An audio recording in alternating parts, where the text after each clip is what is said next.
So I've been seeing a lot of things talking of the people making commentary. Interestingly enough, the ones I've noticed that have been making the commentary are wealthy black people making the commentary about we should not be rioting, we should not be looting, we should not be tearing up our own communities. And then there's been an argument of the other side of we should be hitting them in the pocket. We should be focusing on the blackout days where we don't spend money. But, you know, I feel like we should do both. And I feel like I support both. And I'll tell you why I support both. I support both because when you have a civil unrest like this, there are three types of people in the streets. There are the protesters, there are the rioters, and there are the looters. The protesters are there because they actually care about what is happening in the community. They want to raise their voices, and they are there strictly to protest. You have the rioters who are angry, who are anarchists, who really just want to fuck shit up, and that's what they're going to do regardless. And then you have the looters.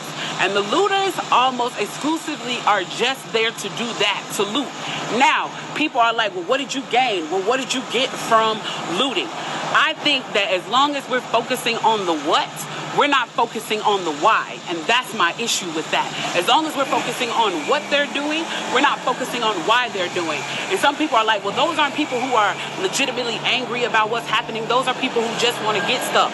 Okay, well then, let's go with that. Let's say that's what it is. Let's ask ourselves why in this country in 2020, the financial gap between poor blacks and the rest of the world is at such a distance that people feel like their only hope and only opportunity to get some of the things that we flaunt and flash in front of them all the time is to walk through a broken glass window and get it. That they are so hopeless that getting that necklace, getting that TV, getting that change, getting that bed, getting that phone, whatever it is that they're going to get, is that in that moment when the riots happen and if they present an opportunity of looting, that's their only opportunity to get it. We need to be questioning that why. Why are people that poor? Why are people that broke? Why are people that food insecure, that clothing insecure, that they feel like their only shot, that they are shooting their shot by walking through a broken glass window to get what they need.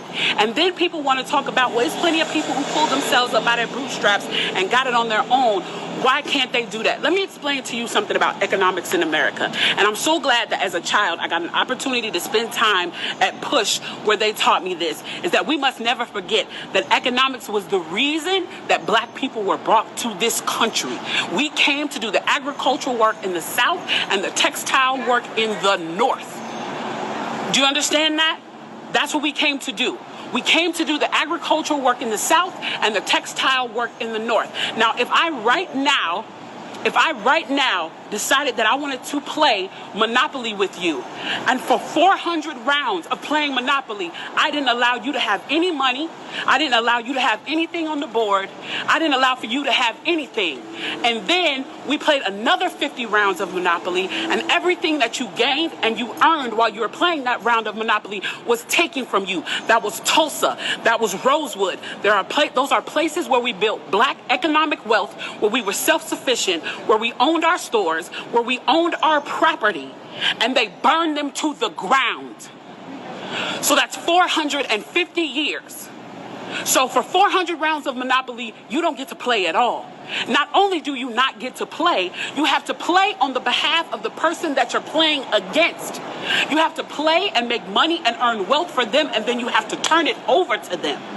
So then for 50 years, you finally get a little bit and you're allowed to play. And every time that they don't like the way that you're playing, or that you're catching up, or that you're doing something to be self-sufficient, they burn your game. They burn your cards. They burn your Monopoly money. And then finally at the release and the onset of that, they allow you to play and they say, okay, now you catch up. Now at this point, the only way you're going to catch up in the game is if the person shares the wealth, correct? But what if every time you share the wealth, then there's psychological warfare against you to say, oh, you're an equal opportunity hire. So if I played 400 rounds of Monopoly with you and I had to play and give you every dime that I made, and then for 50 years, every time that I played, if you didn't like what I did, you got to burn it like they did in Tulsa and like they did in Rosewood, how can you win? How can you win? You can't win. The game is fixed. So when they say, why do you burn down the community? Why do you burn down your own neighborhood? It's not ours. We don't own anything. We don't own anything. Trevor Noah said it so beautifully last night. There's a social contract that we all have. That if you steal or if I steal, then the person who is the authority comes in and they fix the situation. But the person who fixes the situation is killing us. So the social contract is broken. And if the social contract is broken, why the fuck do I give a shit about burning the fucking Football Hall of Fame, about burning a fucking Target? You broke the contract when you killed us in the streets and didn't give a fuck. You broke the contract when for 400 years we played your game and built your wealth. You broke the contract when we built our wealth again on our own by our bootstraps in Tulsa and you dropped bombs on us. When we built it in Rosewood and you came in and you slaughtered us. You broke the contract, so fuck your Target. Fuck your Hall of Fame. As far as I'm concerned, they could burn this bitch to the ground. And it still wouldn't be enough. And they are lucky that what black people are looking for is equality and not revenge.